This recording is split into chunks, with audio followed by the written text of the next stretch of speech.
Boa noite a todos e todas. É uma alegria muito grande que a gente esteja aqui juntos, mesmo que desta maneira, né? Virtualmente juntos.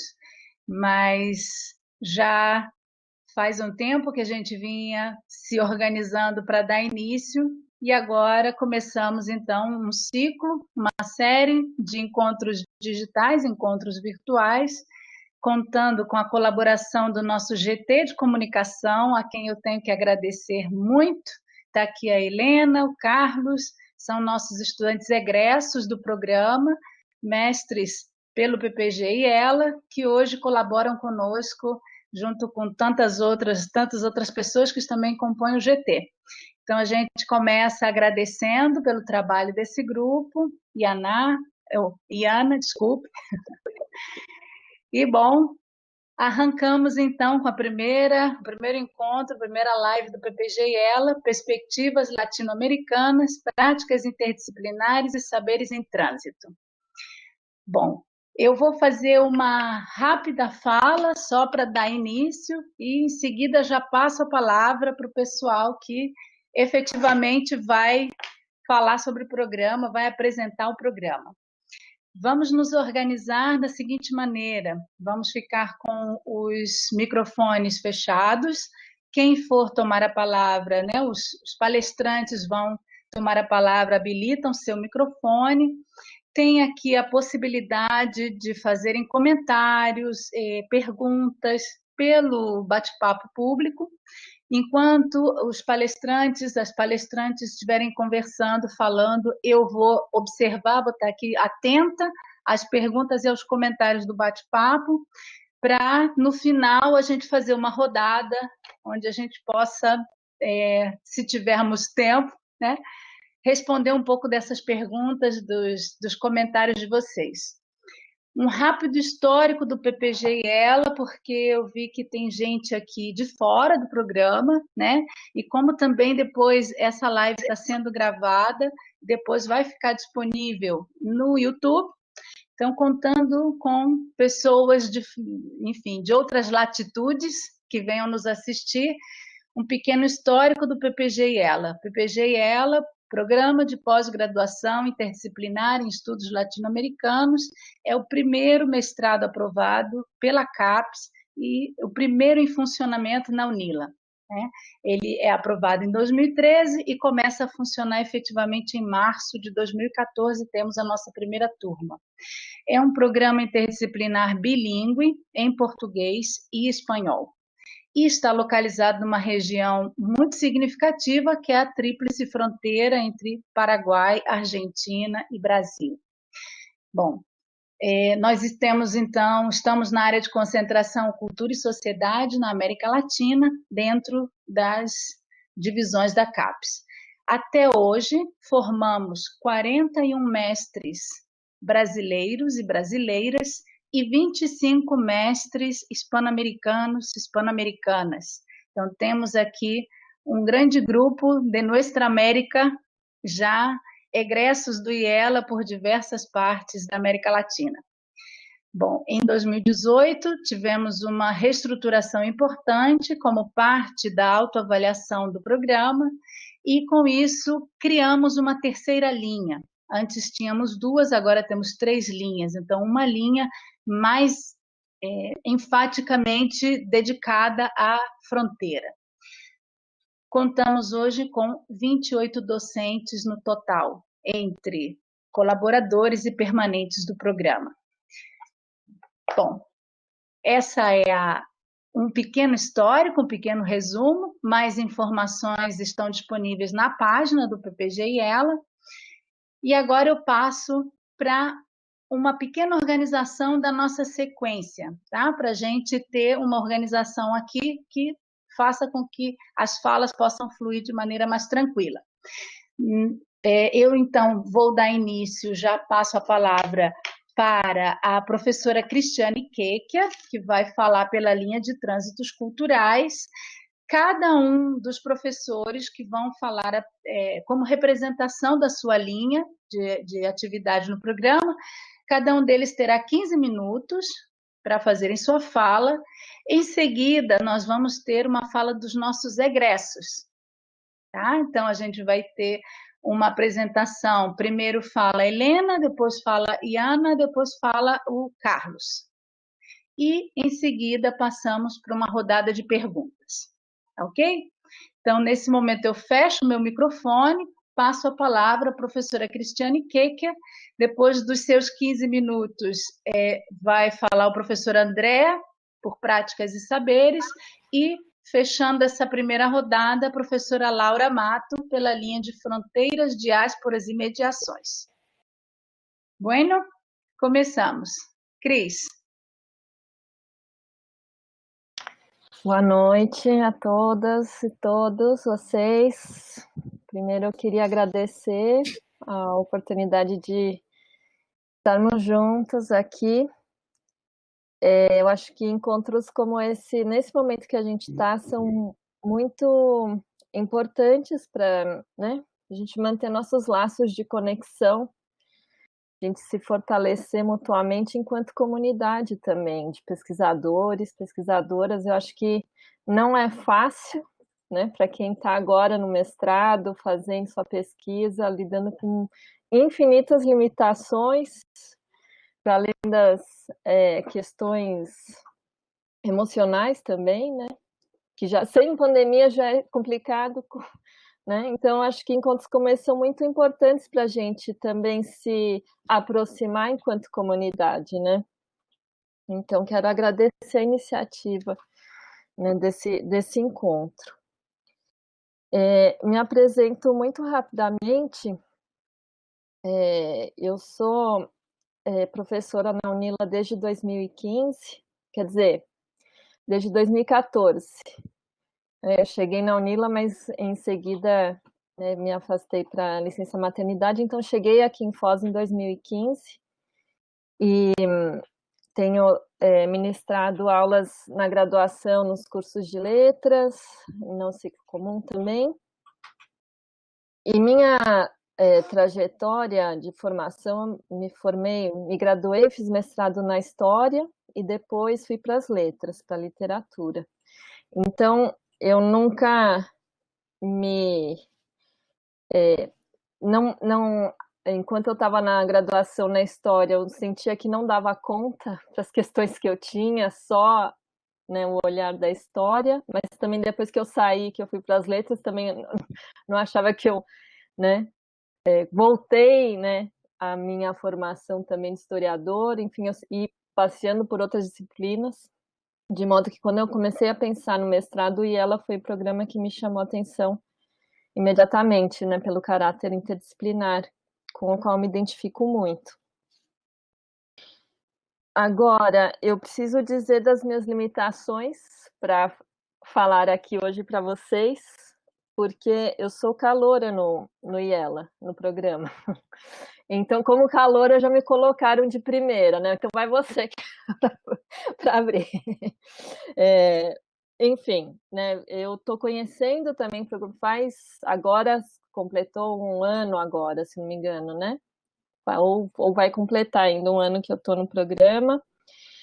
Também estou conhecendo o programa e então estou vendo que tenho colegas da linha de pesquisa aqui escondidinhos, se quiserem completar, também interagir, eu agradeço, e também sei que o professor André e a professora Laura saberão completar ou corrigir qualquer desconhecimento meu.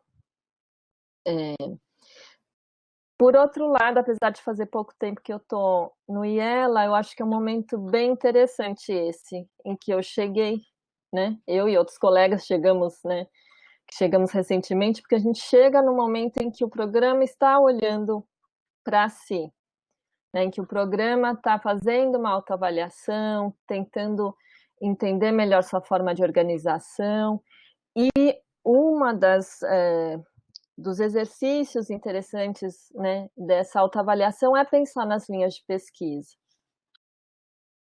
Vamos pensar que as linhas de pesquisa ajudam a estabelecer uma espécie de curadoria, né, do conhecimento, da produção que está sendo feita no programa, né, tentar organizar de algum jeito tudo que nós, né, pesquisadoras, pesquisadores, docentes e discentes fazemos no programa. Então, é possível organizar também de outra forma, a partir de outras linhas, né? Mas as linhas que se desenharam foram essas, e elas se desenharam tanto, né? Também se desenha a partir do que está sendo produzido. Então, não é uma organização definitiva, mas é hoje a forma que nos organiza.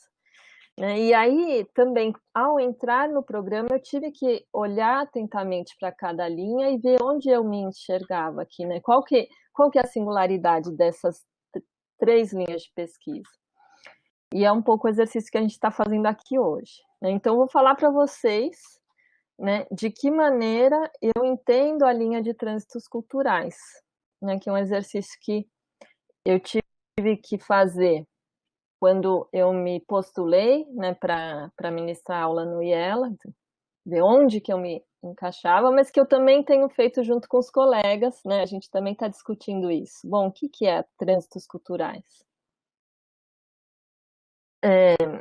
Primeiro, eu acho que é interessante chamar atenção para o próprio nome, né, dessa linha, que acompanha uma tendência na área das humanidades, de pensar a partir das interações, dos fluxos, das mediações, das mobilidades entre culturas, entre sujeitos, entre línguas, entre distintas linguagens artísticas da comunicação.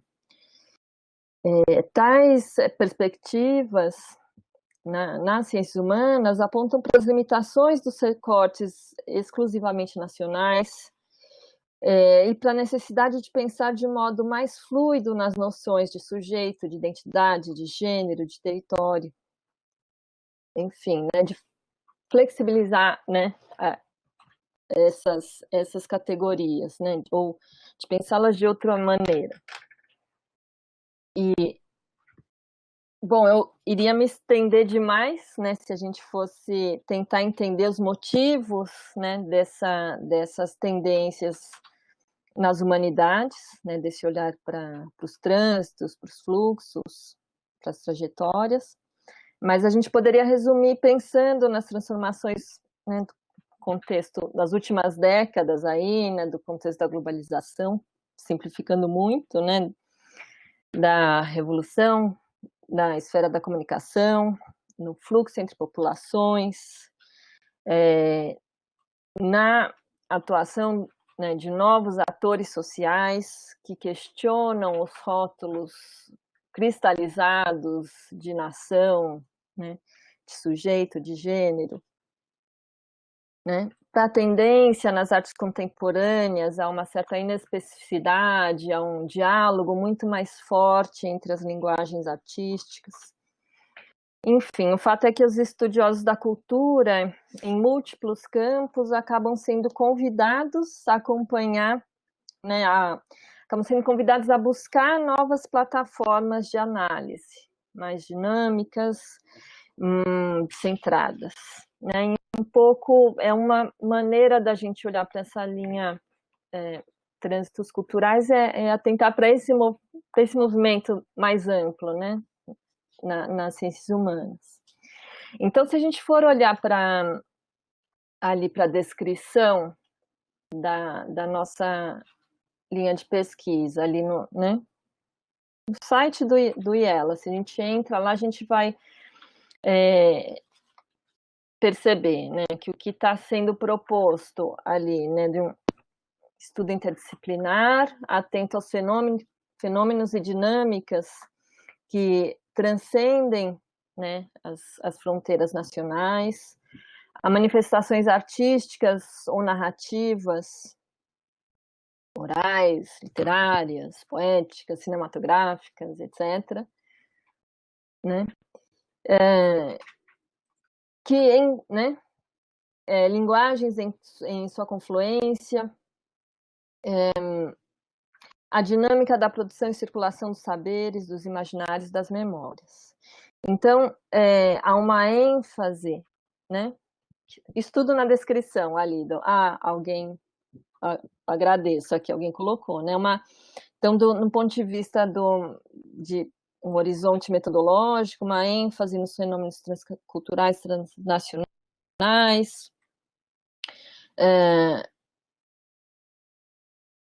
em processos e produtos artísticos, linguagens narrativas e poéticas, em mídias, práticas artísticas culturais, construção de memória, sempre pensando desse ponto de vista, né, para além de um recorte exclusivamente nacional, pensando numa realidade pós-nacional ou nos trânsitos e nas interações nessas diferentes linguagens ou produtos, né? Então, os professores que atuam nessa linha de pesquisa são de várias áreas, né, das letras, literatura, da linguística, cinema, comunicação e cultura. E a ideia, né, é que a gente intensifique dentro da linha de pesquisa o diálogo entre nós, docentes e também discentes, né? Então, ministrando disciplinas de forma compartilhada, né, a ideia é que a gente intensifique ainda a reflexão dentro da linha de pesquisa. A gente pode pensar, eu já vou finalizando aqui, que eu não vi quando eu comecei, mas a gente pode pensar que essa nossa proposta de trânsitos culturais, ela tem muitos pontos de confluência, sobretudo, né, com a linha de fronteiras, né? Fronteiras, diásporas e mediações. E aí esse foi um diálogo também que a gente procurou fazer dentro da linha. Falei, bom, mas tem alguma singularidade aí? A gente não participou, eu, né, pelo menos não participei do momento em que se definiu a separação, né, dessa linha, dessas duas linhas. Mas a gente percebe que se a gente for tentar desenhar uma especificidade na linha trânsitos culturais, aparentemente a gente tem aí uma atenção maior para as linguagens ou para os produtos e produções culturais. Então, são pesquisas, a gente olha nas defesas, nos trabalhos defendidos, ou nos trabalhos em andamento, então, uma preocupação maior no desenho de alguns corpos de análise, ou do cinema, ou de obra literária, ou da comunicação, ou um objetivo maior de trabalhar com uma linguagem específica, fotografia, por exemplo, né? E talvez uma orientação teórica menos definida, né? Um pouco mais aberta dentre os professores que atuam nessa linha. Talvez aí fique mais evidente, até um lugar para a gente conversar também, ouvir os colegas da linha Fronteiras, Diásporas, Mediações e a gente estabelecer maior, né, esse contraste. Eu diria que eu encerro por aqui, depois a gente conversa mais. Ótimo, Cris, obrigada, você foi super pontual. Eu vou, antes de passar a palavra para o professor André, deixa eu agradecer o Newton, que o André já lembrou aqui, foi ele que projetou, está acompanhando a gente aqui nos bastidores. Newton sempre fundamental, com a secretaria do programa. E quero agradecer também o André Crepaldi, que é um estudante nosso ativo, que é quem fez a arte e está sempre, então, acompanhando muito de perto também esse GT de comunicação. Andréia, passo a palavra para você.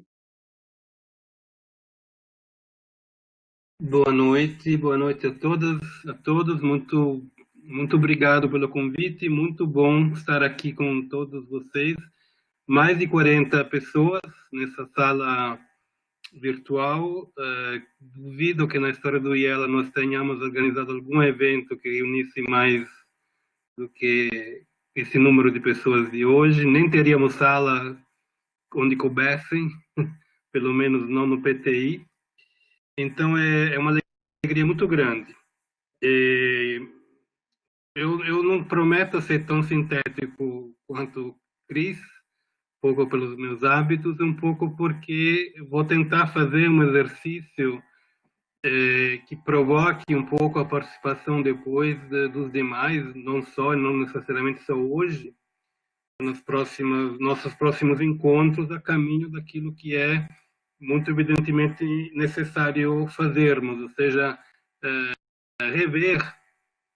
revermos as linhas de pesquisa, não só a redação das descrições delas, mas como nos organizamos nelas e como elas nos organizam, se é que nos organizam no sentido de que nos ajudam a nos orientarmos.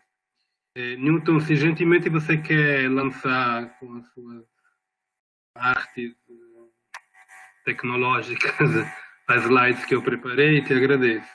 Eu já estou projetando, Andréia. Você quer que eu passe ou você passa? Não, passe você, por favor, porque se eu posso fazer misérias com a tecnologia. Não sei como se faz isso. Tudo bem. Se você puder, obrigado. Isso. Então, eu vou fazer um pouco de história dessa linha prática de saberes e, em boa parte, vou tentar contar quem éramos e quem somos. Pode passar, Newton. Obrigado. Nós nascemos em 2013 com um corpo docente, esse é só da nossa linha, né? Em 2013, na verdade o trabalho começou em 2012, mais timidamente, grosso modo, Laura e Diana estavam lá já, reunimos todos os professores com doutorado que fossem daquilo que depois viria a ser o ILASH, né? Ou seja, fundamentalmente das áreas de história, de antropologia, de letras, né? Tanto linguística como literatura, artes, etc. Todos esses números que vocês veem agora são um pouco aproximados, um pouco baseados na minha memória, numa leitura muito apressada, uma releitura muito apressada dos documentos iniciais do programa. Mas na época éramos 6 pessoas provindas da história, 3 da antropologia, um geógrafo, um pedagogo e um filósofo. Esse era o grupo entre professores permanentes e docentes permanentes e colaboradores que participaram da criação dessa linha de pesquisa, Newton. Esse grupo criou um texto originário, né, gravado nas pedras, que eu não vou reler, está em letrinha um pouco menor aqui, e que, grosso modo, descrevia naquela época que nós entendíamos como ser uma boa descrição de uma linha de pesquisa. Eu quero que fique claro, uma coisa que, na verdade, para mim deveria ser clara para todo mundo, mas nunca é demais esquecer. Essa organização dos programas por linha de pesquisa é uma antiga norma, exigência, hábito lançado pela CAPES no Brasil e que os programas são obrigados a respeitar. Nem sempre, me permito dizer, sobretudo na área de humanas, isso faz totalmente sentido, né? Aquele grupo de 12, 13 que éramos aqui da slide anterior, tínhamos praticamente nada, até os próprios historiadores, que era o grupo mais relevante, tinham muito pouco em comum do ponto de vista não só das temáticas abordadas, mas de histórias disciplinares, epistemológicas, de escolhas teóricas e metodológicas. Newton, pode passar para a slide sucessiva. E o grupo, hoje, eu agora me permito reduzi-lo a só 4 pessoas, são os professores permanentes da linha, somos apenas em 4, né? Desse 4, o antropólogo seria eu, né? Só que eu estou me afastando cada vez mais da antropologia, ou vice-versa, e então, não sei, se eu pudesse escrever lá um outro nome, mas ainda não achei o nome certo para me autoqualificar. Mas de fato, não creio que o problema nosso seja quantitativo, né? Mas é claro que cada um de nós 4 aqui, não temos rigorosamente quase nada em comum do ponto de vista. É muito difícil escrever um artigo junto, é muito difícil bolar um projeto junto. Me parece que nas outras duas linhas isso é mais fácil, sobretudo nessa linha que a Laura apresentará de fronteiras, até porque surgiu exatamente da necessidade de professores, de docentes, de colegas que já tinham algo em comum e oficializar esse algo em comum que tinham, né, para tanto efeitos da CAPES, efeitos externos, portanto, como efeitos internos. A nossa linha de pesquisa hoje, do ponto de vista da formação dos recursos humanos, como dizem no CNPq, é essa. Newton.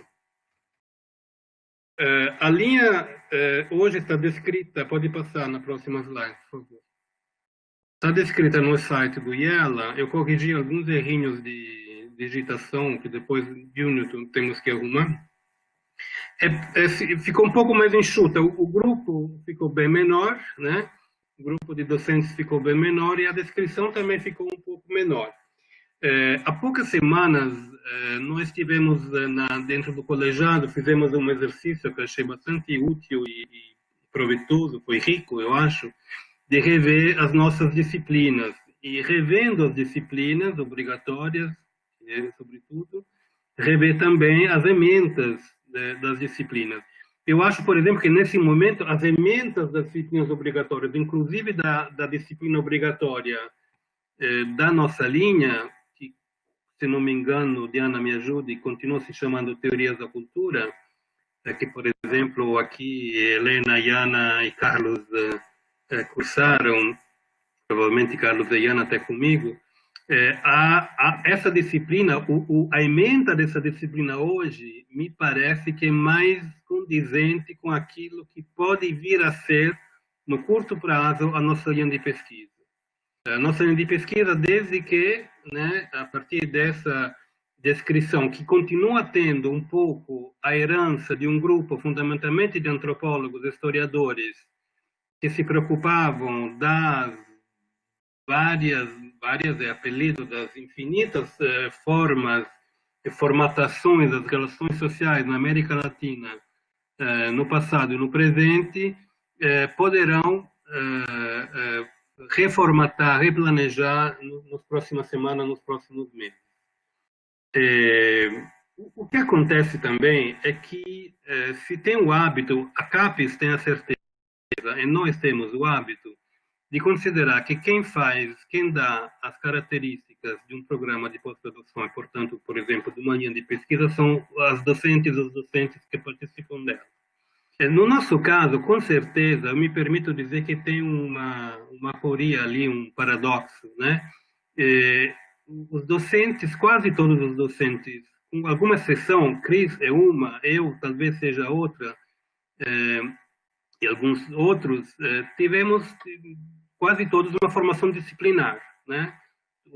Vamos imaginar, os 3 graus do ensino superior, graduação, mestrado, doutorado, quase todo mundo fez na mesma área. Mas criamos um programa interdisciplinar.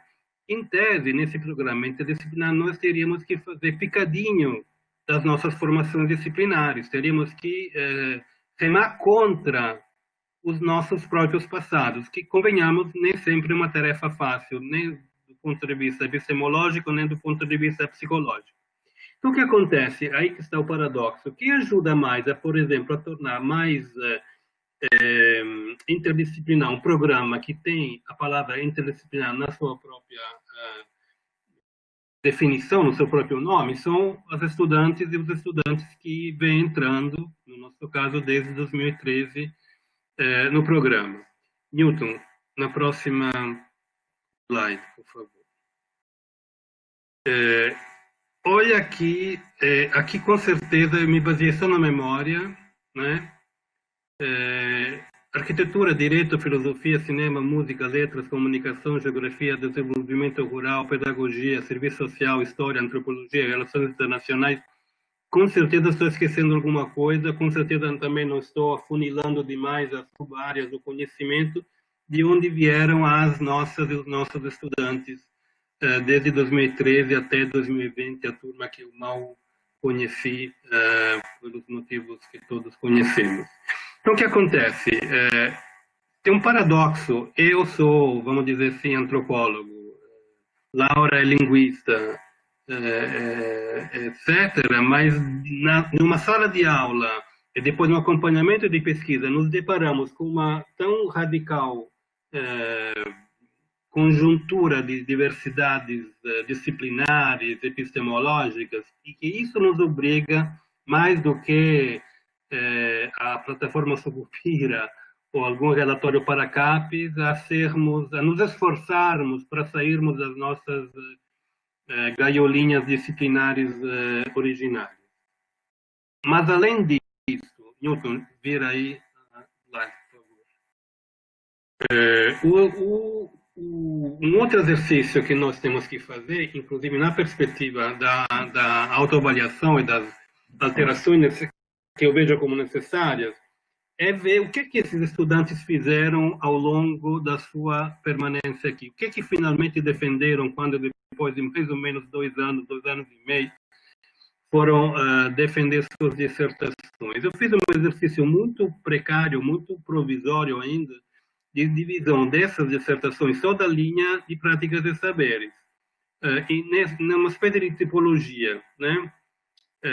Considerando dissertações que abordassem temas e questões americanas em geral, sem afunilar para um ou mais países, dissertações só de tema brasileiro, dissertações de temas não brasileiros, mas que abordassem apenas um país, e questões que eu chamei bioplurinacionais, em que, ou em perspectiva comparada ou não, houvesse abordagens de temas que envolvessem realidades culturais, sociais de 2 ou mais países. E aí já se poderia fazer uma primeira leitura, 12, 18, 36 dissertações, 28, seja muito por cento, não sei calcular agora, 28 dessas 36 dissertações não tem um caráter, digamos, comparativo multinacional, com perdão da palavra, que não é obrigação nenhuma, evidentemente, que não é obrigação nenhuma. Entretanto, isso é interessante fazer uma pequena reflexão sobre isso, sim ou não. Os 2 programas co-irmãos nossos, da USP e da UNB, o PROLAN e aquele de questões americanas lá da UNB, obrigam os estudantes a entrarem com projetos sempre em perspectiva comparada. Tem muitos projetos que nós admitimos aqui que não poderiam entrar lá, o que não significa que nós somos piores nem melhores, mas é uma reflexão que talvez precisemos fazer.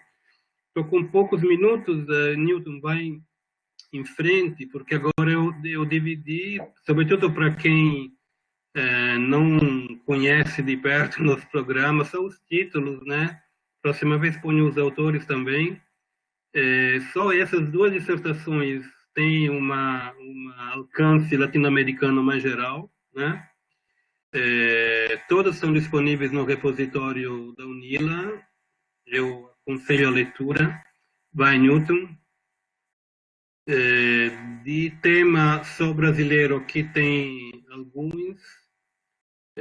Se não me engano, eu vi aqui há pouco um dos autores aqui, cadê? E essas são as 2 slides. Em frente, Newton.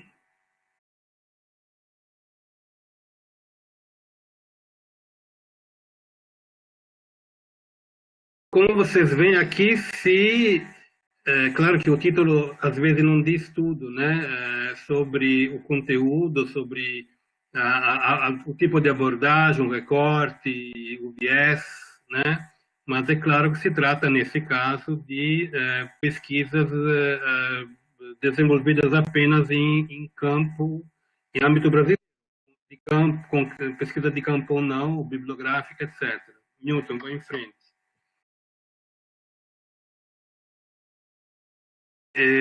Temas e questões nacionais não brasileiras, aqui tem. Eu queria fazer só o elenco dos países: Paraguai 2 vezes, Argentina, Peru, Argentina, Chile. Vai em frente. Nem sempre, por exemplo, a dissertação sobre a Argentina foi feita por um estudante argentino. Às vezes é um brasileiro. É o caso, por exemplo, da Helena, que está aqui no primeiro título dessa slide. Peru, Argentina, Peru, Paraguai, Argentina, próxima, Colômbia, Peru, Paraguai, Equador e Peru. Claro, alguns países aparecem com mais frequência. É um pouco, né? Já temos, eu acho, material suficiente para fazer, para quem sabe fazer isso, pequenas análises até quantitativas sobre a origem dos estudantes, das estudantes, dos países de onde vêm, das temáticas abordadas. Eu acho que a próxima slide é a última. Andréia, você já está nos 16 minutos, viu? Eu disse que era a última, mas é a penúltima. E aqui tem as únicas seis dissertações defendidas na nossa linha de pesquisa que abordam mais de um país. Por exemplo, Argentina, Brasil, Paraguai, Peru e Chile, Uruguai e Brasil, América do Sul em geral, Brasil e México, e Brasil e Paraguai, né? Eu acho, por exemplo, essa perspectiva interessante e poderíamos tentar incentivá-la. E, finalmente, de fato, a última slide. Se antes falamos do que éramos e o que somos, eu gostaria que daqui para frente nós nos debruçássemos sobre essa outra pergunta. Quem gostaríamos de ser? Nós da linha de pesquisa, em primeiro lugar, e o programa como um todo. Muito obrigado. Desculpe os 2 minutos e meio de excesso de tempo. Obrigado. Obrigada, Andréia. Você, em breve, será convidado para colaborar com a gente no volume que nós vamos organizar ainda esse ano sobre as dissertações já defendidas no IELA, viu? Com esse levantamento, você já se autoconvidou. Em seguida, você vai receber o convite. Bom, só respondendo rapidamente, o André citou a alteração das disciplinas. De fato, a gente tem, dentro do nosso processo de autoavaliação que está em andamento, algumas mudanças de quantidade de créditos, inclusive, e de perspectiva das disciplinas, né? Mudança na ementa, que começa a ser implementada a partir dos próximos ingressantes em 2021. Tá?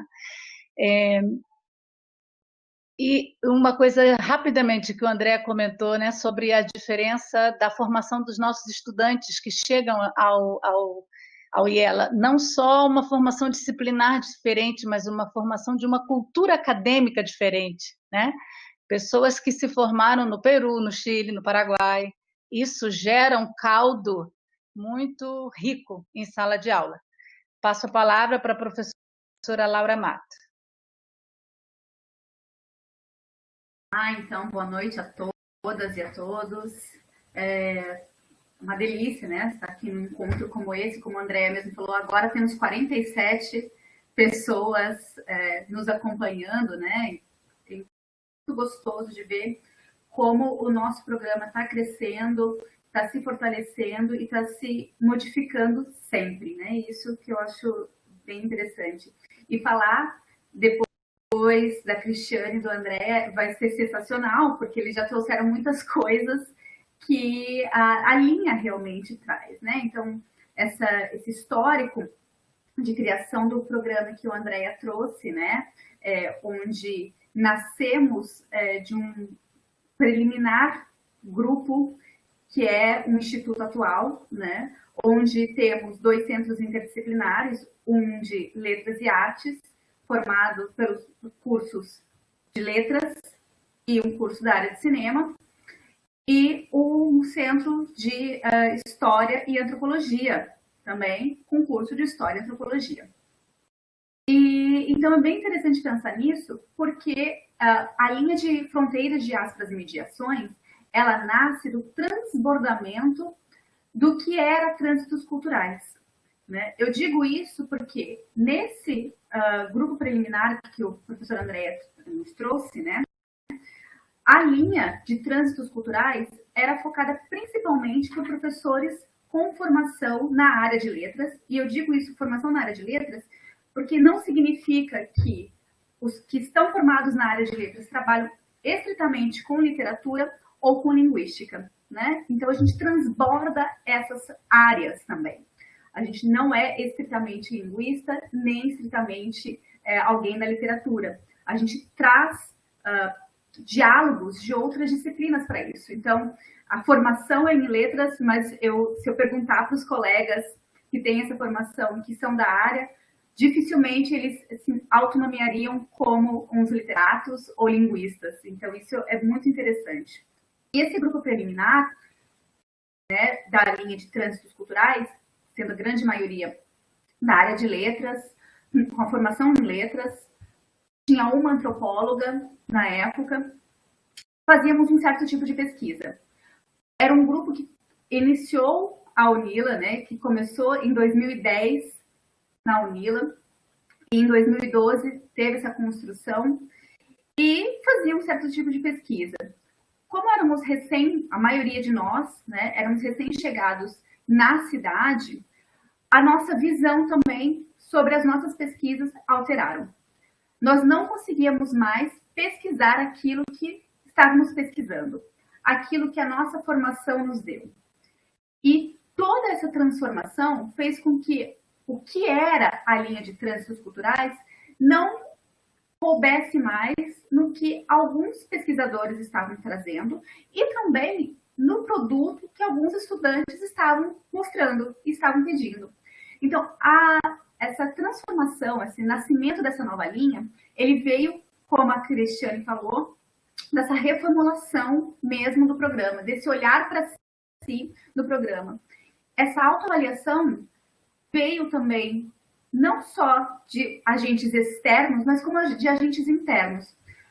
Cada seleção de estudante, nós víamos que eles enxergavam muito bem o que era o nosso programa. Às vezes muito melhor do que nós mesmos, né? Porque muitos de nós, com essa formação disciplinar, tendendo a um certo tipo de pesquisa, não enxergávamos a possibilidade, esse leque que o nosso ambiente traz, né? Então, vindo das pesquisas dos estudantes, da nossa reformulação de pesquisa, sentimos a necessidade de reformular e de sair um pouco das linhas de trânsitos. E com isso também teve essa reformulação textual do texto de trânsitos e uma elaboração nova também do texto de práticas e saberes e, consequentemente, fronteiras, diásporas e mediações. Como a Cristiane comentou, né, a linha se assemelha muito no que a Trânsitos Culturais traz, justamente porque eu falo que é uma filha, praticamente, de Trânsitos Culturais da Fronteiras, né? A professora Cristiane é uma professora caloura, mas eu sou caloura na linha, porque a linha é uma linha nova, né? Nessa linha somos 7 docentes. Desses 7 docentes, 3 vieram da linha de práticas e os outros professores são professores novos. Eu vejo que muitos deles estão aqui também, depois podem até contribuir no nosso bate-papo, porque é bem interessante esse exercício que a professora Cristiane trouxe, de pensar, eu estou me postulando a uma linha, então eu preciso entender o que essa linha faz, né? Algo que as professoras advindas da linha de fronteiras, elas sabiam muito bem o que elas estavam fazendo, que não era trânsitos culturais mais. E sim um trabalho pensando essa região, pensando principalmente algumas palavras-chave que está aqui na tela, né, da descrição da linha, que eu coloco, que são práticas e processos de mediações socioculturais, com pesquisa sobre práticas decoloniais e o transbordamento dos limites do Estado-nação. Eu acho que esses 2 pontos são o principal para a questão das fronteiras e diásporas e mediações.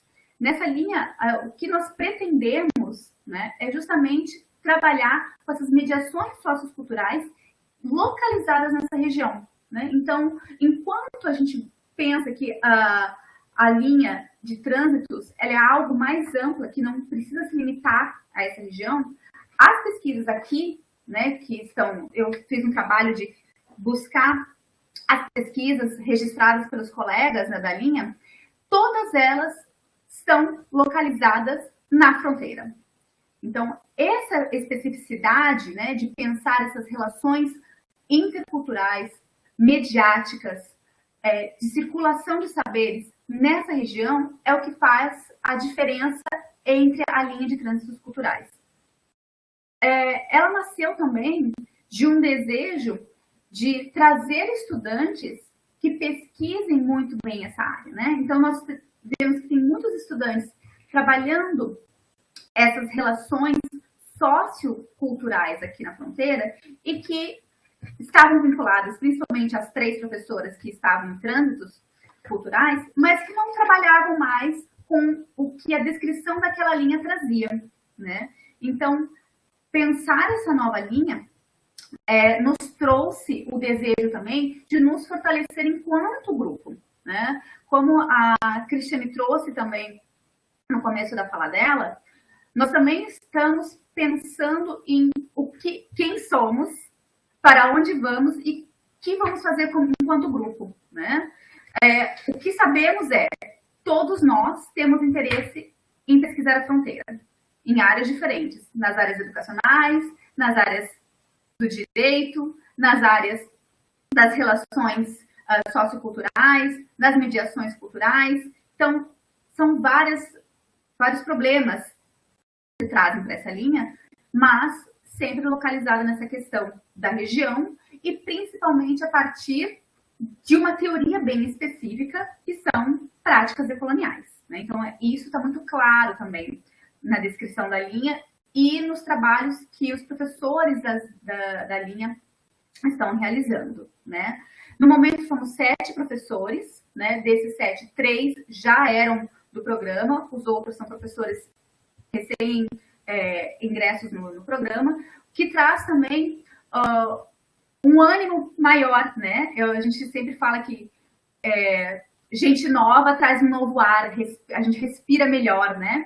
Porque não está cansado daquela burocracia, daquela velha história que todos nós já conhecemos dos processos, né? Então, é bem interessante porque a gente consegue repensar também o nosso próprio local de pesquisa e ver como que a gente pode trabalhar junto, né? Como o Andréia trouxe, por mais que a gente consiga, seja uma linha de professores que possam contribuir mais juntos, nós estamos nos recém-conhecendo. E esse conhecimento novo faz com que a gente ainda entenda o que o outro esteja trabalhando e como que a gente pode entrar junto e trabalhar junto e construir junto, né? Então, isso é bem interessante. Eu acho que o André e a Cristiane trouxeram tantas coisas sobre o programa que eu acho que não tem muito mais o que falar também sobre a linha. Por isso que a minha fala vai ficar extremamente curta, porque o Andréia e a Cristiane trouxeram bastante coisas, né?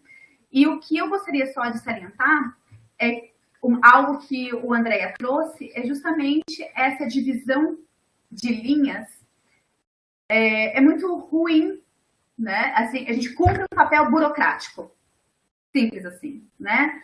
Justamente isso, porque eu lembro muito bem quando nós fizemos o edital para chamar novos professores, do recredenciamento dos docentes atuais e do credenciamento de novos docentes, nós tivemos docentes da linha de práticas e saberes que mudaram para a linha de trânsitos culturais. Nós tivemos docentes que se questionaram, será que é nessa linha mesmo que eu pertenço ou não? Porque eu faço isso e aquilo também. Minha pesquisa X se encaixa na descrição de tal linha, na pesquisa Y se encaixa na descrição de outra linha. E a gente tenta inovar de uma forma que, infelizmente, a legislação não acompanha, né? Então, nós tentamos fazer coisas inovadoras que a legislação, às vezes, nos impede de trazer essas inovações tão claramente como nós gostaríamos que elas fossem. Então, essa divisão é meramente burocrática. Eu acredito que muitos de nós se vê também fazendo trabalhos que tangenciam as outras linhas, e isso é importante, e por isso que também talvez sejamos um grupo, né? A questão do coletivo pode se ver assim. E a interdisciplinaridade, como a Andréia trouxe, vem muito dos alunos, e cada vez mais eu vejo que nós, enquanto docentes do programa, estamos nos tornando menos aquela nossa formação inicial e mais uma formação que não sei dizer qual é também, né? Como a Andrea não se sabe dizer mais o que ele é, já que ele não é mais tão antropólogo, está se distanciando da antropologia, eu acho que muitos de nós também não sabemos mais dizer o que nós realmente somos. O que eu digo é, eu tenho formação em tal, não significa que eu seja isso. E eu acho que isso que a questão da fronteireira traz e das mediações trazem também, né? Esse deslocamento, esse constante não lugar, não saber, estar em diversos lugares ao mesmo tempo e não estar também. Então, essas reflexões são muito presentes nessa linha. E eu vejo muitos trabalhos dos alunos com isso. Então, os trabalhos estão nos ajudando muito a entender melhor o que são as linhas e principalmente o que é a linha de fronteiras, de aspas e mediações. Eu lembro que na última seleção que eu participei, né, que foi até desse ano, dos alunos que entraram esse ano, a primeira coisa que eu olhava, né, que me fazia refletir era por que este aluno escolheu essa linha de pesquisa com esse projeto, né? Então, isso foi uma reflexão para mim, porque se ele escolheu aquela linha de pesquisa com aquele projeto, ele trouxe alguma identificação para isso. Então, o quê? Então, isso nos ajuda também a entender um pouco melhor o que é o programa, quem somos nós e para onde nós vamos. Eu acho que minha fala foi bem sucinta, né, para entender melhor quem nós somos e para onde queremos ir, e talvez para fomentar algum debate também, como o Andrea trouxe. Ótimo, Laura, obrigada. Você também, super pontual.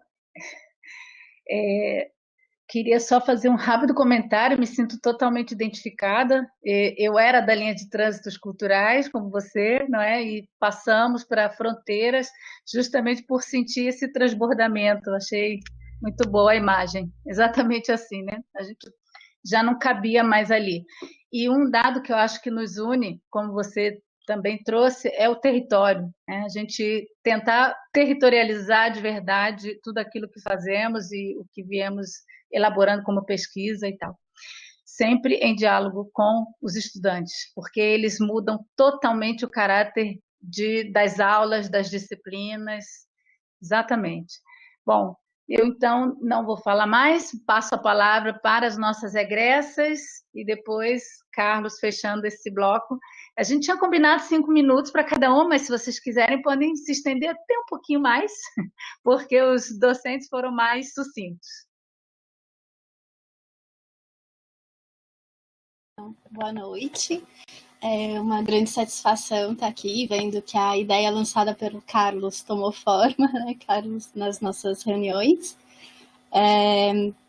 Eu sou egressa da 2ª turma do IELA, que defendi em 2017, fui orientada pelo professor Paulo Renato, e as falas dos professores, elas me contemplam muito, porque eu passei pelas 2 linhas de pesquisa no IELA. Eu entrei em trânsitos culturais, fui para práticas e saberes, e ainda hoje, quando eu tenho que lembrar qual foi a linha de pesquisa em que eu estava, eu preciso, né, mas qual era mesmo? Porque eu trabalhei com um produto cultural, né, com um disco de um roqueiro argentino, no seu diálogo com a sociocultura e com a política argentina.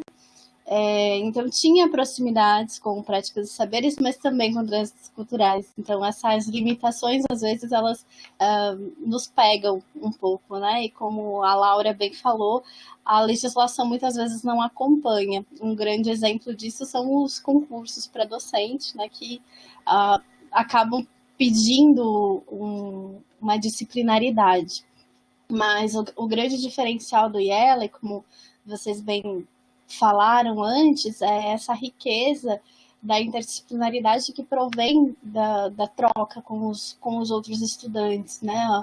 Não só de outros países, mas também de outras regiões e de outras formações. Isso é muito enriquecedor, porque acaba te dando ferramentas e te aproximando de perspectivas das quais você não trabalhava, né? Ainda que eu venha de uma formação da comunicação, que é uma área tão ampla, que trabalha com tantas coisas, né?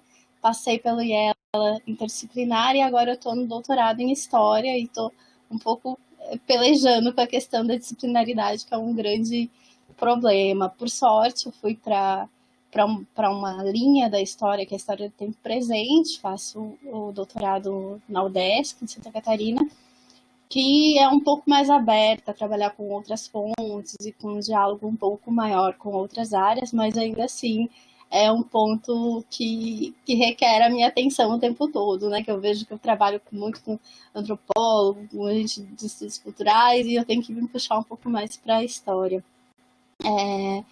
E eu acho que o que eu posso falar é que a riqueza enquanto a formação do IELA, né? Ela é, assim, algo talvez único e muito singular, justamente por causa dessas trocas e desses desdobramentos e desses transbordamentos que cada uma das pessoas que passaram e que cursaram as disciplinas conosco e dos aportes dos professores trazem, né, que muitas vezes numa vertente disciplinar a gente acaba perdendo um pouco dessa densidade, dessa troca, dessa riqueza, né? Não sei o que mais eu posso falar sobre a minha experiência, né? Porque eu acho que a ideia é realmente a gente trocar impressões iniciais e pensar esse momento do programa para o futuro, para que o programa possa crescer e possa cada vez mais trazer novos estudantes com novas perspectivas e novos professores estão dispostos a se abrir para esse tipo de perspectiva, que é realmente singular, e agradecer ao Carlos por ter dado a sugestão, né, e a todos que trabalharam para que essa reunião hoje acontecesse. Ok, obrigada, Helena. Agora vamos passar para a Iana, então.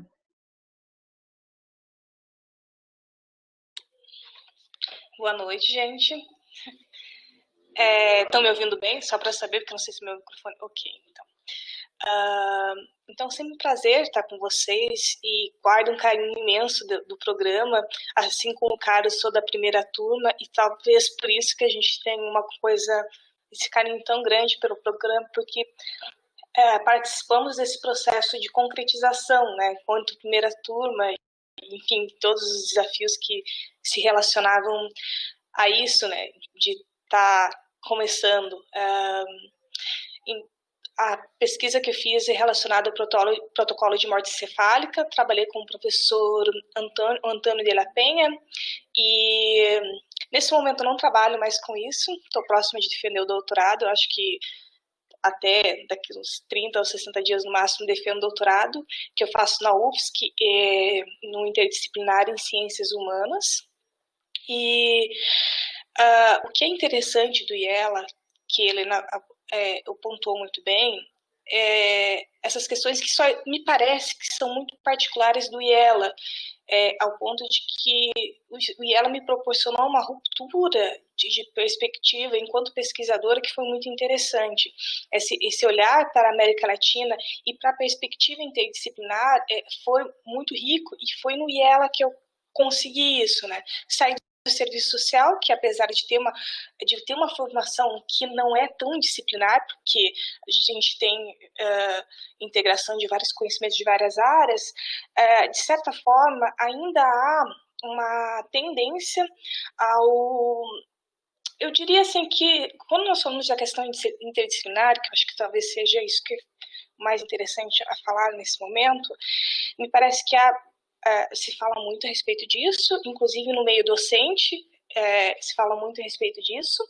Por outro lado, nós vemos que na prática acontece o que a Helena falou, de que a gente não vê concurso público para professor, né?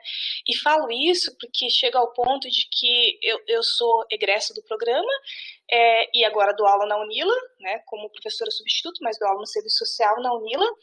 E quando eu entreguei o meu diploma de mestrado da UNILA, fiquei assim, enfim, demorou algum tempo para eles validarem, para eles saberem se esse diploma ia ser válido.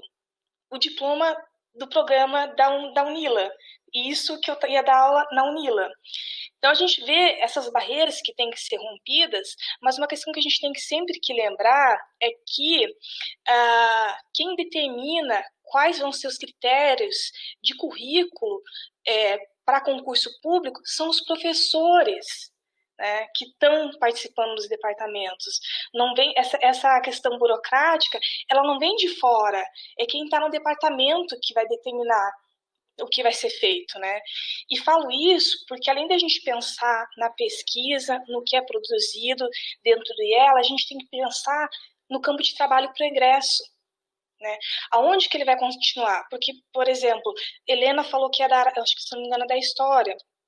Eu tenho um outro colega que também é da História, que terminou o doutorado comigo recentemente, que é da minha turma de doutorado na UFSC, que fez o interdisciplinar, mas por ter ido para a área interdisciplinar, ele não consegue um concurso público, né? Então, assim, nós temos um debate que é riquíssimo, uma forma de pesquisa que me parece que não diria transgressora, mas que traz um avanço para a ciência e para as pesquisas.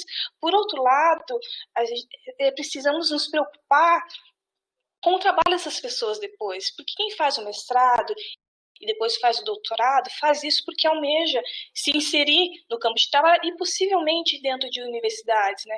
E as universidades ainda têm muita restrição em aceitar essas pessoas, né?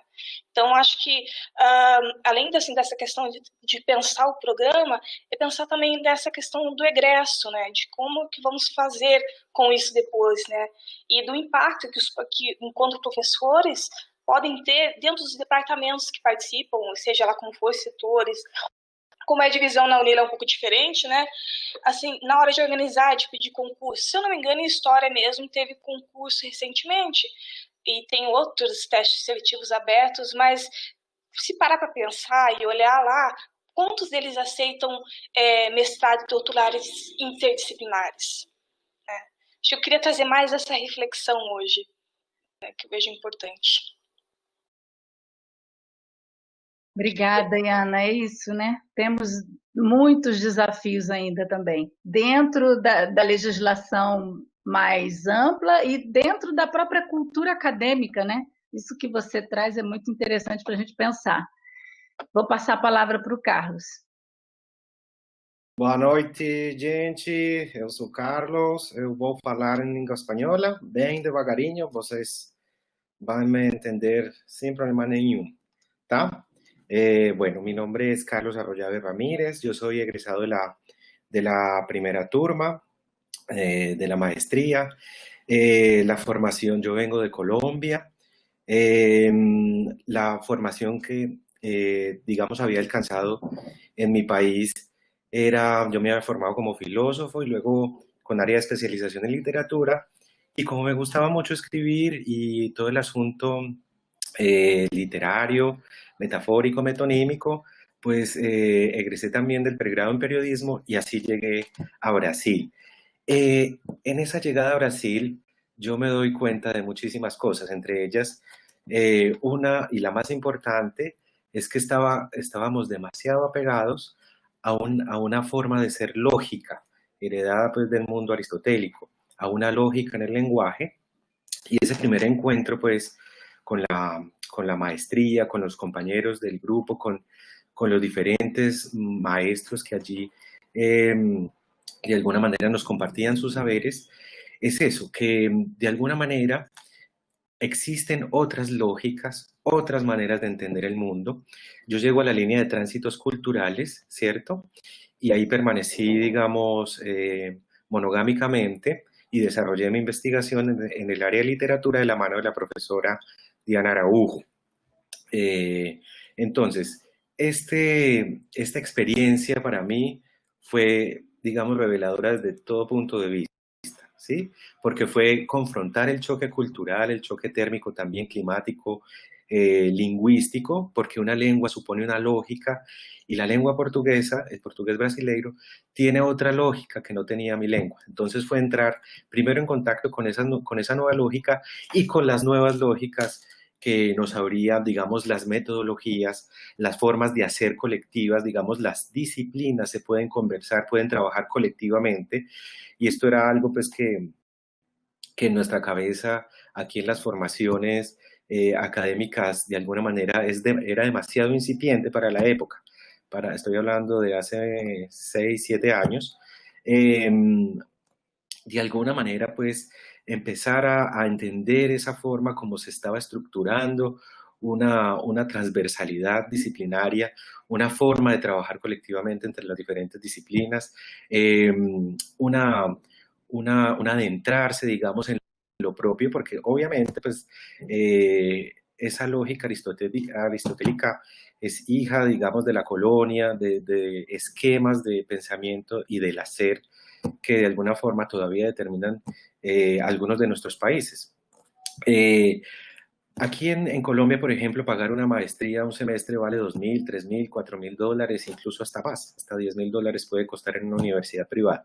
Entonces, llegar a la maestría fue para mí, digamos, una especie de fuerza cósmica, algo que yo nunca me había soñado porque no tenía los recursos para salir de mi país, mucho menos para pagar una maestría, y la UNILA y la maestría me llevó becado. Esa fue una gran ventaja, digamos que fue uno de los fuertes para mantenerme hasta el final perseverando en este trabajo y, digamos, empezar a discutir, a excentrarme, a ver otras perspectivas, a entender otras maneras de comprender el mundo, ¿cierto? A deshacerme de un montón de prejuicios que yo llevaba del mundo, digamos, hispánico, toda esa herencia que estaba arraigada no solamente en mi forma de pensar, de hablar, de sentir, etcétera, sino que también, digamos, hacía parte de mi cultura. Todo eso que fui a discutir allá, a aprender,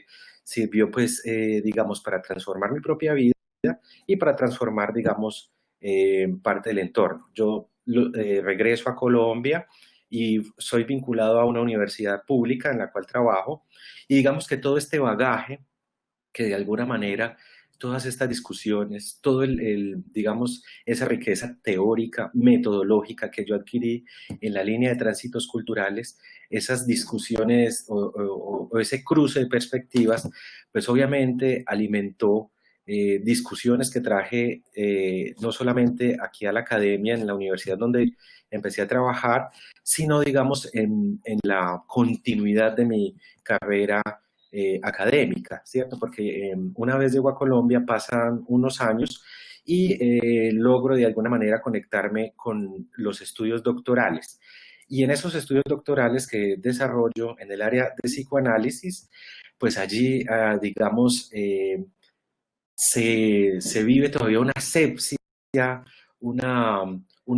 un animismo, por no decir un onanismo, un monólogo en torno a lo que un saber configura como autosuficiente. Entonces allí se dan discusiones fuertes, muy sabrosas también, en torno a la pureza disciplinaria que no existe de alguna manera y que todavía, digamos, está muy arraigada y que muchos docentes con formación postdoctoral defienden a capa y espada.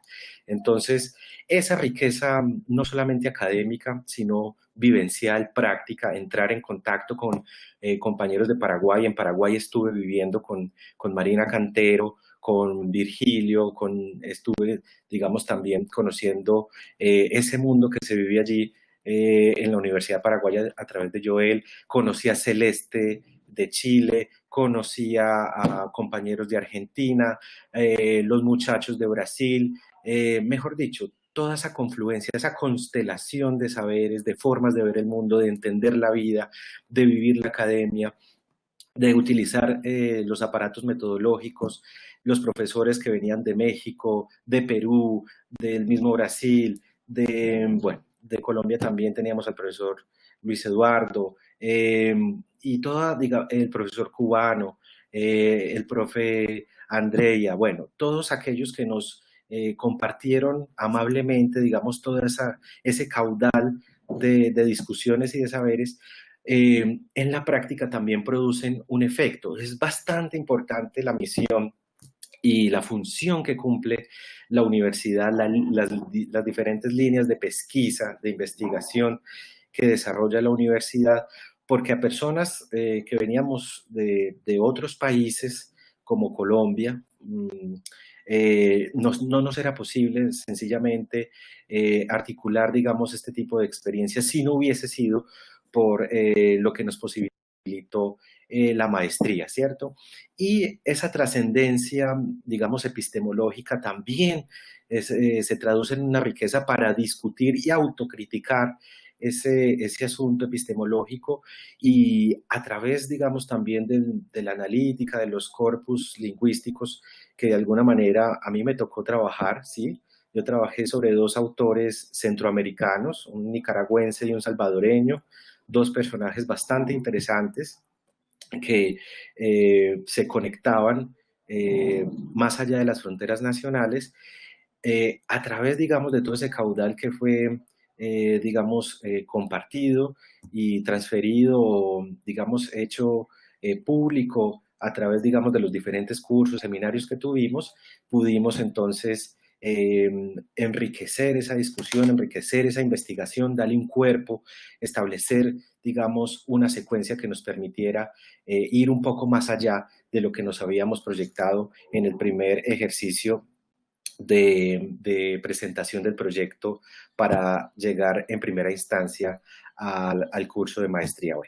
Entrar en contacto, digamos, con esas construcciones de lo amerindio, ¿cierto? Con la etnología, con la historia, con la cartografía, ¿cierto? Asomarnos a esos asuntos de las prácticas y los procedimientos interdisciplinares me ofreció a mí concretamente y nos ofreció, lo sé por mis compañeros de Paraguay con los que estuve viviendo, lo sé por mis compañeros de la Argentina, nos ofreció un caudal metodológico y teórico que nos permite enfrentar la vida, dar discusiones académicas, ofrecer contextos, digamos, más enriquecidos a nuestros estudiantes. Y hoy lo puedo decir porque, digamos, yo pasé un concurso de gobierno aquí en mi ciudad, desde el alto gobierno en el cual hoy puedo estar aquí en la ciudad de Medellín, en Colombia. Yo puedo tomar decisiones o puedo implementar algunas políticas o puedo desarrollar acciones públicas atadas o unidas a todo ese caudal de conocimientos y de saberes que pude, digamos, apreciar o aprehender o de alguna manera observar en mi línea de investigación, ¿cierto? Es decir, traducir todas estas discusiones a políticas públicas concretas, a trabajos discursivos concretos con nuestros estudiantes, digamos, de alguna manera, a entrar a conocer las fisuras de esa argumentación o de esa lógica que de alguna manera aquí en Colombia parece monolítica, ¿cierto? Y que se ha mantenido a través de muchísimas décadas, incluso pues a través de los procedimientos de la guerra, etcétera, y asomarnos pues a una América latina y caribeña diversa, multiforme, que conversa, que se anuda en diferentes escenarios, que se apropia de los recursos propios de la metáfora, de la metonimia, de todos esos saberes que en su hibridez, que en su ambivalencia, ¿cierto?, nos permiten, digamos, conocer y asomarnos y compartir con esas comunidades de una manera un poco más brillante y un poco más aterrizada. También, digamos, ese asunto de la cualificación del estallo pedagógico obligatorio que nosotros debemos cursar, también nos anima a pensarnos didáctica y pedagógicamente el asunto de nuestros aprendizajes, es decir, cómo llegar con esos conocimientos de una manera, digamos, más desbrozada, más sencilla, para que, digamos, este saber se transmita o pueda multiplicarse, ¿cierto? Entonces, todo el asunto que tiene que ver también con la disertación. Te interrumpo solo un poquito porque ya estamos con 12 minutos casi. Perfecto. Entonces, bueno, cierro aquí diciendo que es, digamos, un placer y una alegría y casi que un milagro haber estado en la universidad compartiendo y, bueno, de alguna manera generando unas nuevas visiones acerca del mundo que nos rodea. Y bueno, iba a terminar con el asunto de la esperanza, que fue mi trabajo de grado, pero en otra charla entonces lo haremos. El mundo entonces nos espera para otras conversaciones y les agradezco entonces este espacio que nos han propiciado. Bom, eu acho que a gente vai ter que fazer outra dessa parecida para o Carlos continuar, porque o André está aqui feliz, comemorando, agradecendo, viu, Carlos? Esses foram os meus melhores 10 minutos de 2020. Uau! Bom, pessoal, a gente já está chegando quase 10 para as... São 15 para as 8, né? Eu, então, agora deixo o microfone aberto para quem quiser participar, porque perguntas aqui pelo bate-papo não apareceram. Alguns comentários, a professora Laura Fortes, que diz: as falas dos representantes das linhas e egressos mostram como a interdisciplinaridade é dinâmica e tem impactado nossas identidades e formações. Ótimas reflexões. Professora Laura Fortes, atualmente comigo na coordenação, vice-coordenadora do programa. Bom, então agora pergunto se alguém, professor Aníbal, que está aí, professor Júlio tinha me dito que gostaria também de falar. Quem tiver o interesse agora de tomar o microfone. Será que aparece alguém? Algum egresso? Isabela? Quem está por aí? Cristiane quer falar. Cristiane quer falar. Então, vou passar para a Cris. Vai lá, Cris. Fazer pergunta de calor. Não, é que eu achei muito interessante para mim ter participado dessa rodada de hoje, porque, por um lado, a gente tem uma questão que apareceu, que é uma demanda externa, então, como é que a CAPES demanda dos programas que se organizem por linhas de pesquisa. E aí, alguma coisa no sentido assim, é uma organização burocrática que é demandada de nós. E, por outro lado, acho que mais na fala da Laura, né, do que na do André, aparece mais, assim, não, mas tem um sentido de ser da linha de pesquisa para além da demanda burocrática. E aí acho que isso eu deixo aqui como questão, assim, o que a gente faz com as linhas, assim, porque elas são interessantes para a gente, para além da questão da demanda burocrática, elas são interessantes para a gente mapear o que a gente está produzindo, ou elas nos atrapalham? Então, uma pergunta, porque assim, bom, a gente pode pragmaticamente nos organizar em virtude de uma avaliação externa que a gente tem, e por enquanto é assim que a gente se estruturou. Mas eu acho interessante manter uma questão, assim, que a gente desenvolva com o tempo, né, de o quanto a organização dessas linhas nos ajuda a organizar o que a gente está fazendo aqui, né, levando em consideração que, assim, elas podem ser reorganizadas como já foram. Então, essa é uma pergunta de caloura, porque eu, na necessidade de me colocar em alguma, eu tive que tentar reconhecê-las em suas singularidades e ver se tinha alguma a qual eu me adaptaria mais ou não. Então, essa é uma questão para debate. E outra questão que eu, assim, primeiro agradeço muito a esse levantamento que o André fez, que acho que ele foi, sim, está disponível, né, mas são essas coisas que a gente precisa parar, dedicar um tempo, olhar, né, para essas produções, ver o que está sendo produzido aqui, e aí foi muito interessante a sua exposição dessa visão de conjunto. E aí acho que também desse levantamento que fez o André, eu acho que também saem questões, né, porque se por um lado a gente tem um programa com uma perspectiva latino-americana, e a gente vê assim, bom, uma maioria de produções dedicadas a um contexto nacional, ou, né, a gente vai assim, bom, mas o que está acontecendo? E aí acho que eu fiquei curiosa, por exemplo, de ver mais a fundo isso, porque o fato de ter um trabalho num recorte nacional não significa que ele não tenha uma perspectiva latino-americana. né, que o enfoque, sei lá, meu mestrado eu fiz, era sobre a Colômbia, sobre a história, questão agrária na Colômbia, era muito específico, mas eu olhando, eu acho que mais agora do que na época, eu tenho condição de ver que o recorte não era exatamente nacional, ele tinha uma perspectiva, vamos dizer, de conjunto. Então, acho que seria uma maneira interessante de tentar afinar, né, essa percepção, porque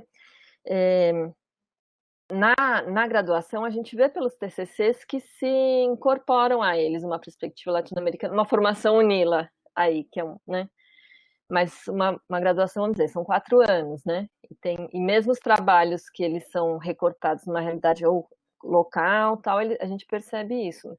E aí seria interessante ver nos nossos mestrados. Bom, isso está acontecendo? Eu digo isso porque nem sempre é fácil, no mestrado de 2 anos, colocar essa demanda do comparatismo, inclusive pelo corpus que você tem que analisar, com essa restrição dos tempos que tem no mestrado, não é tão fácil. Mas mesmo quando você escolhe um recorte nacional, será que não é possível, né, ver aí, será que está aí uma perspectiva, né, que é o que pretende ela, né, pós-nacional, ou integrado, conectada com o contexto continental? Então, essa é assim, é mais uma pergunta e uma vontade de querer, talvez, né, olhar mais um pouco esses dados. Ótimo, Cris. E agora apareceram também aqui outras perguntas. A Isabela, que é uma egressa nossa, pergunta como a nova linha vai impactar as disciplinas, se algo mudou em relação a isso. Sim, como eu já tinha comentado, a gente revisou toda a grade das obrigatórias, as optativas também sofreram algumas alterações. Isso tudo vai começar a ser publicizado daqui para o final do ano, né? E o doutorado a gente depende da CAPES, mas estamos fazendo o melhor que podemos com essa intenção, chegar no doutorado. Vamos ver. O professor Aníbal também fala sobre o colaborativo entre as linhas e os egressos intertransdisciplinares, se ser forçado. Não entendi muito bem a pergunta do professor Aníbal, talvez se quiser falar um pouco, né? Puedo formularla. ¿Me escuchan? Sim. Vou fazer o seguinte, Aníbal, eu vou te dar 2 minutinhos e também 2 minutinhos para o Júlio, que entrou aqui, acho que ele está querendo falar. Se bem que, Júlio, eu acho que você entrou eu acho que você não habilitou o seu microfone. E se for isso, você vai ter que sair e ingressar de novo. Tá bom? Então, vamos 2 minutinhos para o Aníbal. Quem se animar, tentar responder a Cris e o Aníbal, senão a gente fica com as perguntas para ir pensando. O Andréia já está aqui sugerindo que fique a continuação para o próximo encontro, que vai ser na próxima quinta-feira, né? Então, vamos ver o tempo que a gente aguenta ainda, tá? Para continuar aqui no encontro. Aníbal, 2 minutinhos. Son más bien preguntas que surgen a partir de la intervención de Andrea. Lo que me llamó la atención es cuando él destaca que lo colaborativo se va a dar más en la línea de fronteras, mediaciones y diásporas que en la de él, en la suya propia. O sea, me gustaría saber por qué cuál es esa, o una intuición, presunción o algo, ¿no? Y la segunda es que con los egresados se destacó mucho lo inter y lo transdisciplinario del programa. Yo me pregunto, ¿de qué forma eso inter y transdisciplinario está forzado o está de alguna manera contornado por también la graduación? ¿Hay algo de la graduación presente en esa inter y transdisciplinariedad de IELA? ¿O qué sería IELA sin esa graduación de UNILA? Sin todo eso que estás diciendo, que Carlos creo que dijo, que convivió con paraguayos, argentinos. UNILA es eso. O sea, eso sería posible sin, me estoy imaginando, aislando, haciendo abstracción, llevando ese curso de IELA a a otro estado, a otra ciudad, ¿eso sería posible? ¿O eso es solamente posible en ese contexto de grado de UNILA? No sé. Son dos cuestiones. Bueno, alguém se anima? Eu respondo em um minuto a primeira pergunta, que foi mal dirigida para mim. Aníbal, eu não sei te dizer, ou melhor dizendo, para te dizer melhor, usaria muito tempo, por isso proponho uma outra oportunidade proximamente, se for possível. Veja só, é que a nossa linha, onde sobramos muito poucos, do ponto de vista quantitativo, somos de fato muito diferentes. Para mim, é óbvio, a diferença é uma riqueza. A diferença é uma riqueza, não é um limite. O fato que eu, por exemplo, não compartilhe quase nada da história acadêmica e das preferências teóricas e metodológicas dos meus colegas de linha, para mim, não é um limite, não é um defeito, não é um problema. Não, e em algumas medidas pode até ser uma riqueza. Me pergunto para os estudantes como é isso. Para os estudantes, talvez, apesar de, depois dessa fala tão entusiástica do Carlos, mas também da Helena, da Iana, talvez isso também para eles não seja um problema. Mas, de fato, eu não tenho ilusões sobre o fato de que se dialoga pouco, pelo menos na nossa linha.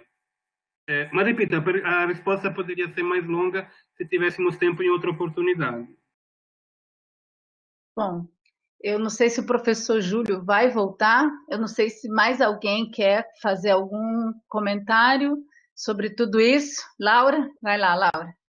Eu acho que, respondendo um pouco a segunda questão do Aníbal, eu acho que, além de interdisciplinar, eu acho que o que traz o diferencial é a questão do intercultural, né? E aí sim, é algo que só a UNILA traz essa diversidade tão ampla que outras instituições não têm, né? Então, essa diversidade cultural, como até a professora Diana trouxe, que traz uma diversidade de saberes, de formações, de perspectivas, é só a UNILA que tem. Então, pensar que o nosso programa deveria ser não só interdisciplinar, mas também intercultural. Mas ele é intercultural per se. Por isso que talvez não seja necessária essa reformulação também, né? Mas a interculturalidade faz com que a interdisciplinaridade seja fomentada de maneiras diferentes, porque aí o que uma nacionalidade vê como interdisciplinar é diferente de outra, e elas vão se juntando e vão se transformando num caldo que traz essa formação tão rica para os estudantes e para nós mesmos, né? Então, assim, nós como docentes nos formamos nessas diferenças que só aqui mesmo na UNILA acontece. Obrigada, professora Laura. Vou passar a palavra para o Júlio. Vai lá, Júlio. Agora vai funcionar, tá ouvindo agora, né? Estou meio que apanhando com esse câmera e microfone, mas eu acho que o tempo está muito curto para a gente aprofundar em algumas discussões, né? Quando a professora Laura comentou sobre a linha de fronteiras, diásporas e mediações, eu tinha pedido para poder também colocar um pouco sobre essa perspectiva dos estudos de fronteira, da dualidade que tem nesse tema dos estudos de fronteira, né? Porque também tem uma linha sobre fronteira em outros mestrados da própria UNILA, como o MICAL. Então, como que a gente percebe essa coisa da fronteira dentro da área de concentração, que é algo maior, né, do programa, né? E aí eu ia comentar um pouco sobre isso, sobre a questão mesmo do que a Laura acabou de falar da interculturalidade, de abordar as fronteiras através não da ideia da segurança, da militarização, das questões duras, né?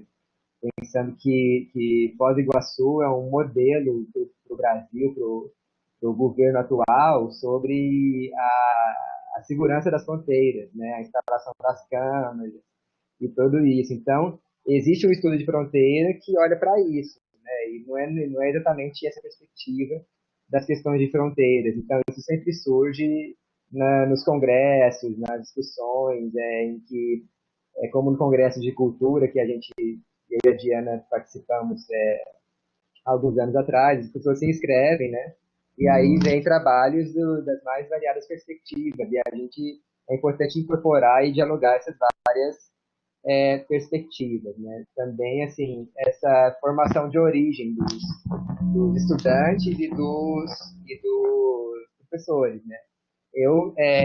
A minha formação básica com que eu trabalho na universidade é a sociologia, mas também com o direito. E aí a gente tem uma orientanda que é advogada, né, e que está cursando o mestrado e ela nessa perspectiva da interdisciplinaridade. Né? Então, como vem a questão, que é a Alessandra, né, que eu acho que ela está aqui também, e como vem essa questão de abordar o tema, por exemplo, das políticas públicas para migrantes na região de fronteira, com o tema do IELA, né, da linha, né? Que não seja só um trabalho jurídico, mas seja jurídico e que também seja muito mais, além disso, pensando as práticas, né, da sociologia, do trabalho de campo, das entrevistas, de coisas mais amplas do que coisas disciplinares, né?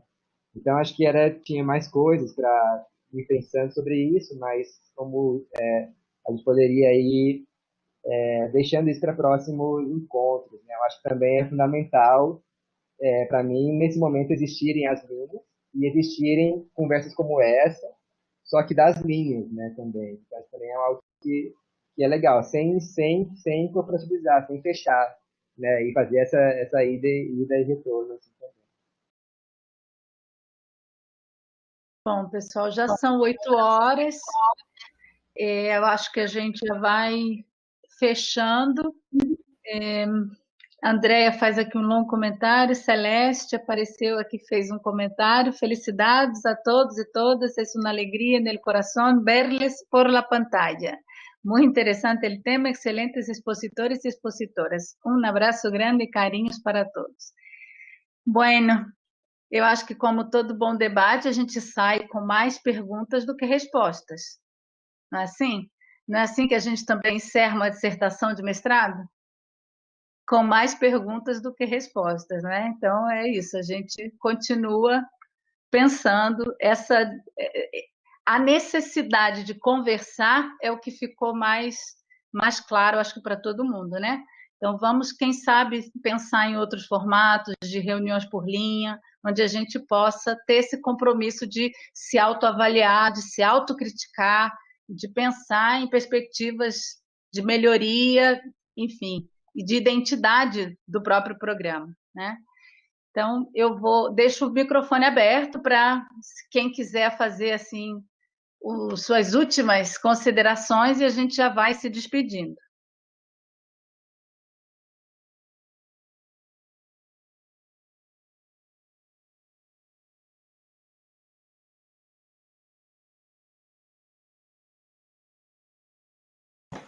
Bueno, no, es bonito verles. Estamos invitando a todas las personas interesadas en integrar también la Comisión de Comunicaciones para que también si nos quieren aportar y quieren estar ahí con nosotros acompañando los procesos en próximas charlas o en algunas de las tareas que nos hemos trazado para sacar adelante el proceso de comunicaciones también de la maestría, pues las puertas están abiertas. Esta es una casa de puertas abiertas y por aquí los estaremos esperando. Muchas gracias a todos los expositores. Me alegra mucho verlos e escucharlos. Obrigada, Carlos. É isso. Convite feito. Vou, então, reforçar o convite também de que vocês enviem para nós seus vídeos sobre a pesquisa que fizeram no programa ou que estão fazendo, que está em andamento, para a gente continuar. De alguma forma, é uma maneira da gente continuar em contato e conversando. E dizer que esse é o primeiro encontro, que a cada quinta-feira, às 6h30, vamos nos encontrar aqui em função das pesquisas que estão em andamento, dos desafios desse momento também de isolamento, como o próximo encontro será sobre como trabalhar, como fazer trabalho de campo, como ligar as metodologias que conhecemos com a pesquisa agora em tempos de pandemia. Então, vamos continuar conversando. Eu agradeço muito aos colegas que participaram e a todos os estudantes e egressos que estiveram por aqui. Obrigada e até a próxima quinta-feira.